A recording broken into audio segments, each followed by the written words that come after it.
എവനാള് കൊള്ളാം. എന്താ പേര്? ഹായ് ഓൾ, ജിൻസ് കോക്ക്. എല്ലാവരും ഇങ്ങോട്ട് നോക്കിൻ. ഞാൻ മൈക്കൊന്നും വെച്ചിട്ടില്ല. സാരില്ലടാ.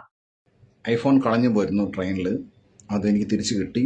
ഇങ്ങനത്തെ പ്രതിസന്ധികൾ ഉണ്ടാകുമ്പോഴാണ് യഥാർത്ഥ നായകന്മാരുണ്ടാവുന്നത്. അതിൽ നമ്മുടെ secret agent Sai, my bro, seriously നന്നായിട്ട് ഹെൽപ്പ് ചെയ്ത്. എന്നാലും നീ ഇതെങ്ങനെ ഇണക്കി എടുത്തടാ. ഇനി വിഷയത്തിലേക്ക് വരാം. കുറെ നാളുകളായിട്ട് കുറെ പട്ടികൾ, എന്തല്ല ഇബിലിസ് അൽക്കുൽ താക്കുക. എടാ പട്ടികളെ, ആ പട്ടികളോടാണ് പറയുന്നത്. എടാ പതുക്കെ പറ, മനസ്സില്ല, എനിക്ക് ഉറക്കെ പറയണം. നീ എന്തോ പറഞ്ഞ. ഞാൻ കാശ് വാങ്ങിച്ചിട്ടാണ് റിവ്യൂ ചെയ്യുന്നത്.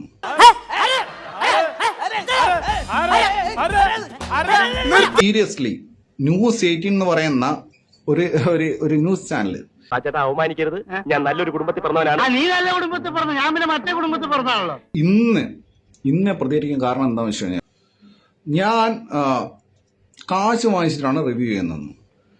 നീയും നിന്റെ തന്തമാരെല്ലാരും കൂടെ ഒരു ചാക്കിൽ കെട്ടിയിട്ട് എനിക്ക് കാശ് പിന്നെ എൻ്റെ ഫ്ലാറ്റിന്റെ ഫ്രണ്ടിൽ സെക്യൂരിറ്റിന് എടുത്ത് കൊടുക്കണം. നിർത്തി അങ്ങ് അവമാനിക്കുവാണെന്ന്. ഈ ന്യൂസ് 18 ഒക്കെ എൻ്റെ കൈയും കൺ പിടിക്കുന്ന ചാനലാണ്. എന്ത് ഒരു ചർച്ചയിലിരിക്കാൻ വേണ്ടിയിട്ട് റിലയൻസിന്റെ ചാനലിലാണ്, അംബാനിയുടെ ചാനലാണ്, സ്റ്റിൽ ദാരിദ്ര്യം പിടിച്ച ചാനലാണ്. റിച്ച് ലുക്ക് ഉണ്ടെന്നേ ഉള്ളൂ, പൈസ എത്രയില്ല. ഇത്രയും ദാരിദ്ര്യം പിടിച്ച ചാനലാണ്. എന്നെ പലവട്ടം വിളിച്ചിട്ട്, എന്നെ പുഷ്പയുടെ സമയത്താണ് തോന്നുന്നത്, ന്യൂസ് 18 തോന്നുന്നത്, ഇവിടെ വന്നിട്ട് എൻ്റെ ഫ്ലാറ്റിന്റെ പുറത്ത് വന്നിട്ട് ഇറന്ന് വന്ന് എൻ്റെ വീഡിയോ എടുത്തു പോയ ആൾക്കാരാണ് ന്യൂസ് 18. തനിക്ക് എന്താ വേണ്ടത്? ബിസി മാൻ, എനിക്ക് നിന്ന് തിരിയാൻ സമയമില്ല.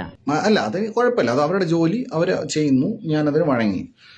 ആണുങ്ങളായാലേ അല്പസ്വല്പം നാണോ മാനൊക്കെ വേണം. ഞാൻ പറഞ്ഞു വരുന്നത് അട്ടഹാസം, അട്ടഹാസം, അന്തന്നല്ല, എന്തോ തേങ്ങ. ഓക്കെ, സുരേഷ് ഗോപിന്റെ മോനാണ് മേധവ് സുരേഷ്. എൻ്റെ ഒരു ഇൻസ്റ്റഗ്രാമിലെ പോസ്റ്റിന്റെ അടിയിലെടുത്ത് നോക്കിക്കഴിഞ്ഞാൽ എന്നെ വിളിക്കുന്ന നെയിം കോളിംഗ് എന്തൊക്കെ രീതിയിലാണ്. പിന്നെ ഏതോ ഒരു പ്രൊഡ്യൂസർ, അതിൽ ഒരു പ്രൊഡ്യൂസർ അമേരിക്കയിലാണ്, മത്തായി എന്നൊക്കെ പറഞ്ഞിട്ട്, അയാളെ പേര് എനിക്ക് ഓർമ്മയുണ്ട്, കാരണം അയാളെ പേര് മത്തായി ഉണ്ട്. ഇത് ഏതോ താടിക്കാരൻ പ്രൊഡ്യൂസർ. സഭ്യമായിട്ട് സംസാരിക്കുക, ഞാൻ 4 ആളറിയുന്ന ഒരു മാന്യനാണ്. ഇന്ന് പത്രസമ്മേളനം നടത്തിയിട്ട് പറയുവാണ്, പ്രസ് മീറ്റ് വിളിച്ചിട്ട് പറയുവാണ്, ഞാൻ 1 ലക്ഷം രൂപ ആവശ്യപ്പെട്ടു. ഏത്? ഞാൻ 1 ലക്ഷം രൂപ ആവശ്യപ്പെട്ടു.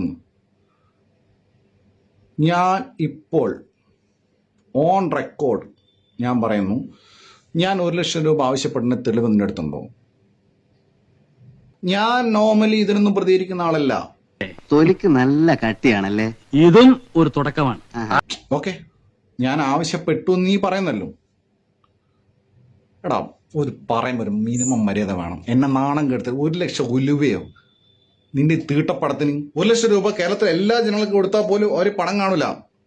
അത്രയും തീട്ടപ്പടാടോ.